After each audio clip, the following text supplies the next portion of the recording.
running a property investment or any business through a company obviously comes with those compliance and regulatory issues. And at the moment, especially because of trying to align our systems and ensure that people aren't using companies in order to elicit abusive situations, there has been a move towards deregistering dormant companies or companies that simply shouldn't be trading.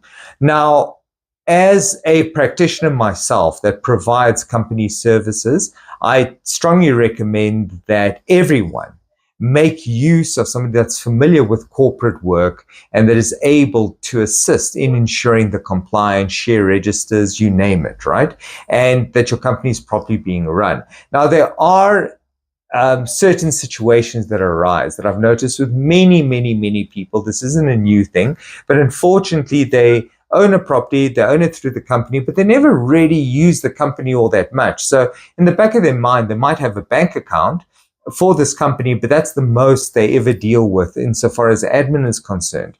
Now, unfortunately, in these instances, CIPC is making a move to deregister the companies. Like I mentioned before, they want to clear their books, basically, of companies that aren't actually trading. And they often won't know, so they send out notices, and your failure to respond basically leads to them deregistering the company. Now, there are many ways to prevent this, and nowadays, this should barely ever happen, because if you have a bank account, very often the banks will continuously keep asking you to update your FICA information. So it should come to your attention that your company is being deregistered. Similarly, with the submission of all the ultimate beneficial ownership declarations recently, again, this is something that should have come to the fore. So anyone that's running a company right now, more than likely, will be aware that the company is in fact trading, and most would have updated their annual returns to the CIPC saying so.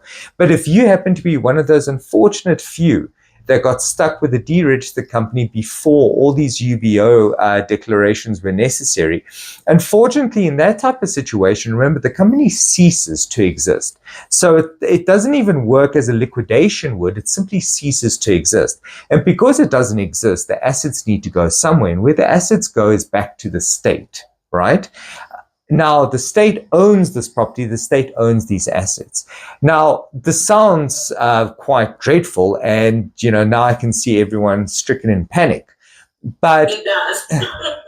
But it's not uncommon. It's happened many times, and more often than not, all you need to do there used to be a way of doing it directly through CIPC, but you would approach the court and you would tell the court, this is the situation, please re-register the company and vest everything that the company owned back into the company. This is what happened, this is the reasoning, and you would obviously have to pay CIPC all the arrear annual returns, which sometimes lands up not being cheap. But once you settle that up, it is simply a matter of applying to have the company re-registered, and everything goes back to normal. Fortunately, nothing actually changes at the deeds office, because the deeds office doesn't get wind of this deregistration. So the deeds office has many properties that are owned by many companies that may have actually been deregistered, believe it or not. But as people come to find out about this, they quickly re-register it, they pay their arrears, and they carry on with life as normal.